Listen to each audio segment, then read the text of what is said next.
नमस्कार दोस्तों, ocean network में आपका स्वागत है। मैं हूं ओमकार चौधरी।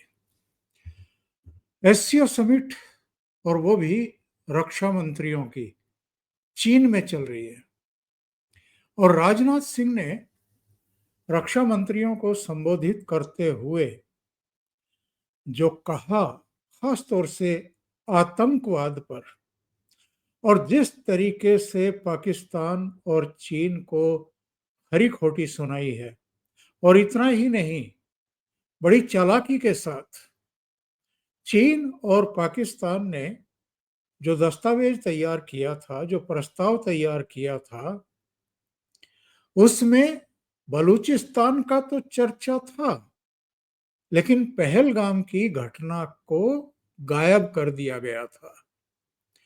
तो राजनाथ सिंह ने न केवल उस दस्तावेज पर साइन करने से इनकार कर दिया, बल्कि बिना नाम लिए चीन और पाकिस्तान को ऐसी जमकर के सुनाई कि पाकिस्तान के रक्षा मंत्री ख्वाजा आसिफ नीचे सिर झुका करके सुनते रहे और सुनते रहने के अलावा उनके पास और कोई विकल्प था ही नहीं। और राजनाथ सिंह ने जो जो बातें कही हैं,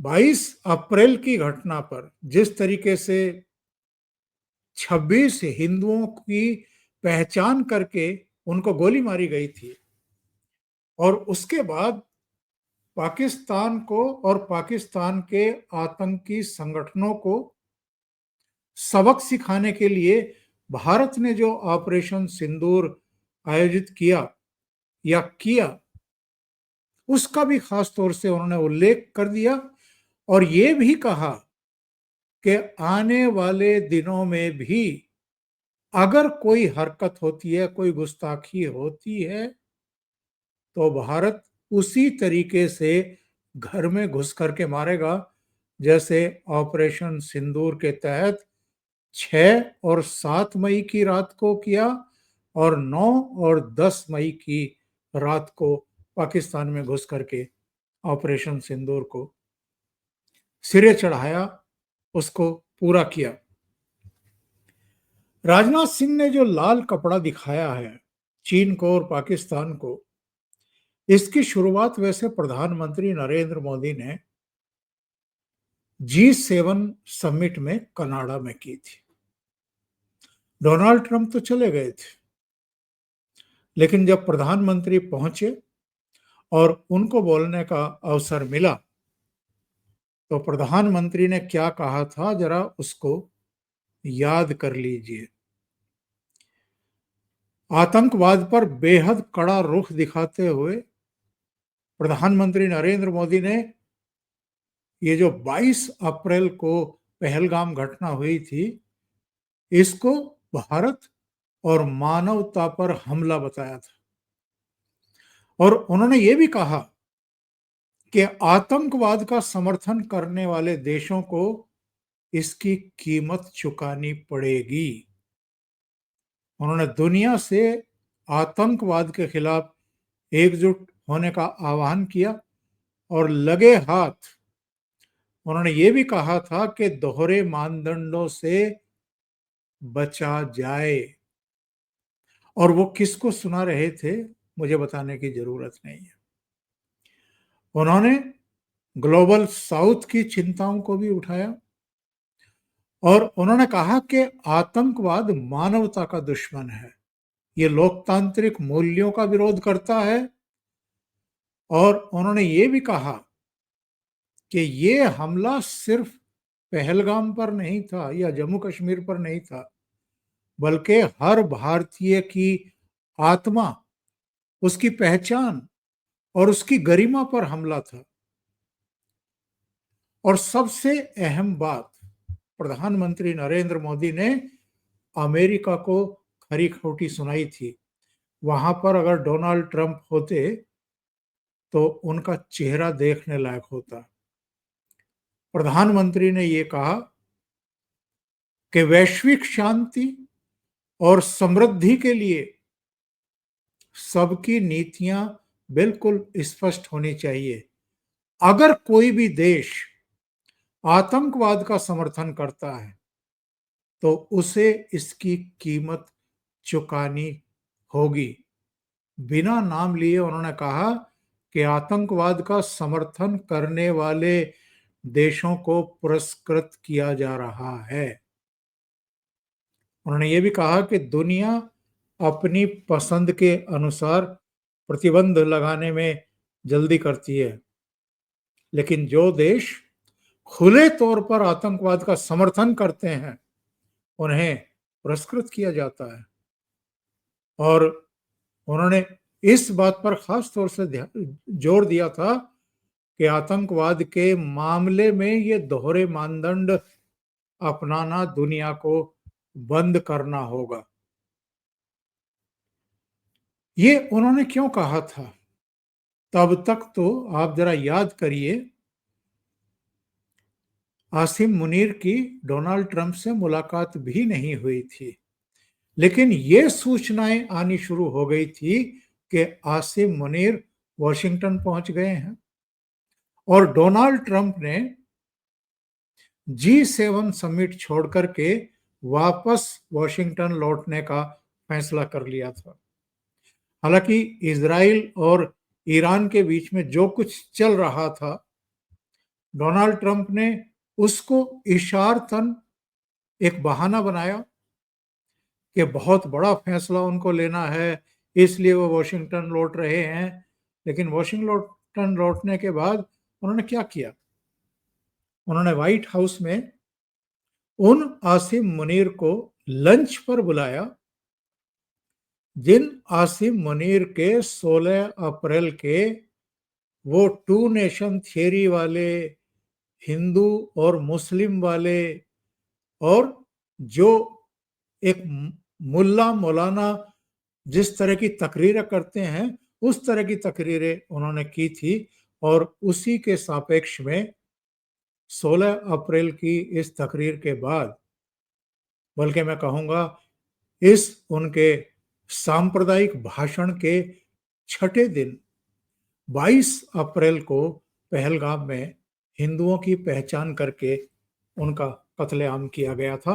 26 हिंदुओं को उनकी पेंटें उतरवा करके, उनकी पहचान करके, उनके आई कार्ड चेक करके, उनसे कलमा सुनाने के लिए कहा, पढ़ने को कहा, और नहीं पढ़ पाए तो उनकी पत्नियों के सामने और बच्चों के सामने उनको गोली मार दी गई थी। उन आसिम मुनीर को अगर डोनाल्ड ट्रंप लंच पर बुलाते हैं और उनको शानदार अधिकारी बताते हैं, सैनिक बताते हैं, तो प्रधानमंत्री नरेंद्र मोदी का इशारा एक्चुअल में इसी तरफ था। आप ये देखिए कि कनाडा में G7 समिट में प्रधानमंत्री नरेंद्र मोदी ने जो लाइन ली थी, वही लाइन रक्षा मंत्री राजनाथ सिंह ने चीन में ली। और चीन को भी और पाकिस्तान को भी जो दस्तावेज साइन के लिए उनके सामने रखा गया था और उन्होंने पढ़ा, और पढ़ करके तब तक उनके हाथ में पेन था, क्योंकि जो एससीओ के मेंबर थे 10 या 11 जितने भी हैं, उन सबको उस पर सिग्नेचर करने थे। वो एक तरीके का डिक्लेरेशन था, दस्तावेज था। लेकिन राजनाथ सिंह ने जब देखा कि इसमें बलूचिस्तान का तो बड़ी चालाकी के साथ जिक्र किया गया है, लेकिन पहलगाम की इस घटना का, इस नरसंहार का, जेनोसाइड का कोई उल्लेख नहीं है, तो उन्होंने पेन नीचे रख दिया और उस पर साइन करने से इनकार कर दिया। ये एक चपेड़ थी पाकिस्तान के भी गाल पर और चीन के भी गाल पर, और ये एक भारत की तरफ से बहुत बड़ा संदेश और संकेत था। राजनाथ सिंह ने जो कुछ वहां पर कहा, उन्होंने पहलगाम की घटना का भी उल्लेख किया। उन्होंने ऑपरेशन सिंदूर क्यों किया गया और क्या उसका सबक सिखाया पाकिस्तान को और आतंकवादियों के सरगनाओं को उसका उल्लेख किया और ये भी कहा कि जो लोग आतंकवाद पर कन्नी काटने की कोशिश कर रहे हैं उनको कन्नी नहीं काटने दिया जाएगा, उनको कार्रवाइयां करनी पड़ेगी, दस्तावेजों में इन घटनाओं का उल्लेख करना पड़ेगा। और ये जो शुरू में आपको याद होगा जब 22 अप्रैल की घटना हुई थी तो ये जो लश्कर ए तैयबा की प्रॉक्सी है टीआरएफ, उसने इसकी जिम्मेदारी ली थी। लेकिन या तो पाकिस्तानी सेना के दबाव में या डीप स्टेट या आईएसआई के दबाव में टीआरएफ ने फिर खंडन किया और ये कहा कि हमारी साइट का दुरुपयोग किया गया है, उसको हैक किया गया है और उसके जरिए पहलगाम में जो नरसंहार हुआ है इसकी जिम्मेदारी टीआरएफ के द्वारा लेने वाला मैसेज डाल दिया गया है, हमारा इस घटना से कोई लेना देना नहीं है। बाद में जब यूएन में इसका निंदा प्रस्ताव तैयार किया जा रहा था, शुरू में चूंकि टीआरएफ ने इसकी जिम्मेदारी ली थी, टीआरएफ का उसमें नाम दिया गया था निंदा प्रस्ताव में, लेकिन पाकिस्तान ने पूरे घोड़े दौड़ाए और सुनते हैं कि व्हाइट हाउस तक को अप्रोच किया गया और उसमें से टीआरएफ का नाम निकलवाया गया।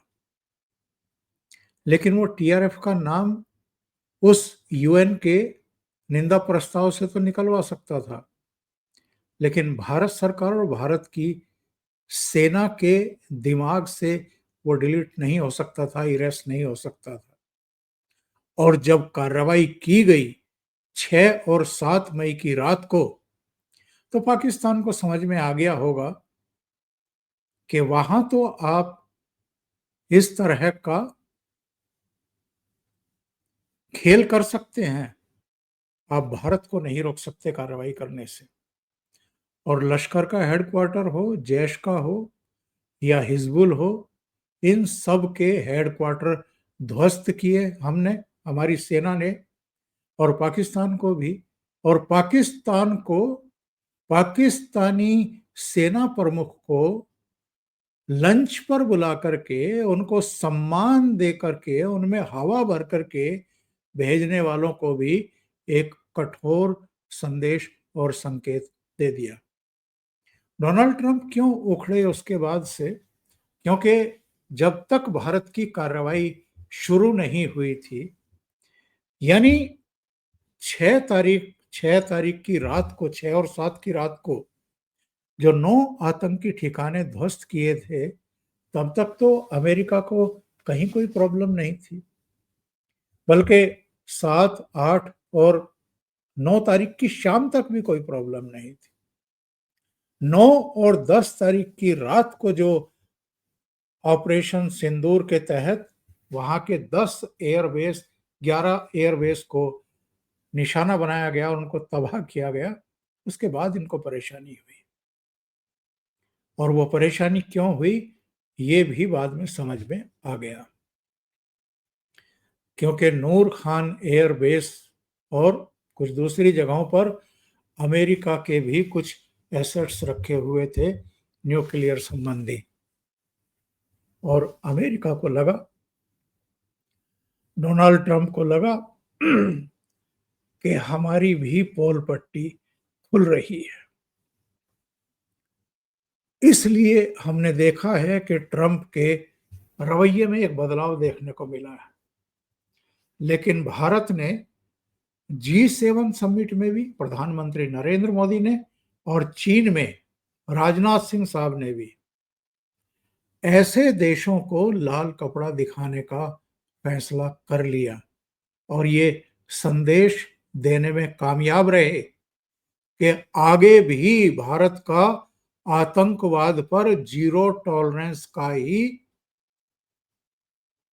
फलसफा रहेगा, नीति रहेगी। अगर किसी भी क्षेत्र में भारत के सीमा पार से कोई भी आतंकवादी वारदात की जाती है, कराई जाती है, या यहाँ भी जो इनके स्लीपर सेल हैं वो इस तरह की गुस्ताखी करते हैं, तो हम वही करेंगे जो हमने अपनी नीति में बदलाव किया है इस घटना के बाद, 22 अप्रैल की घटना के बाद। किसी भी आतंकवादी वारदात को हम प्रॉक्सी वार नहीं, वार समझेंगे और युद्ध का जवाब युद्ध की तरह ही देंगे। तो राजनाथ सिंह ने वही काम आगे बढ़ाया है जो प्रधानमंत्री नरेंद्र मोदी ने कनाडा में जो G7 समिट में उनका भाषण था, जो रुख था और जो नसीहतें थी ऐसे दोगले देशों की, उनको जिस तरीके से उन्होंने फटकार लगाई थी, वही काम जो है राजनाथ सिंह ने चीन में किया है। अभी के लिए इतना ही। बहुत बहुत धन्यवाद। अगर आपको ये चैनल और इसके कंटेंट पसंद आ रहे हैं तो लाइक करें, कमेंट करें, वीडियो को शेयर भी करें। अभी तक अगर आपने ये चैनल सब्सक्राइब नहीं किया है तो सब्सक्राइब कर लें और साथ में लगे बेल आइकॉन को दबाना ना भूलें, ताकि आगे आने वाले वीडियो और उनके नोटिफिकेशन आप तक पहुंचते रहें। बहुत बहुत धन्यवाद। नमस्कार।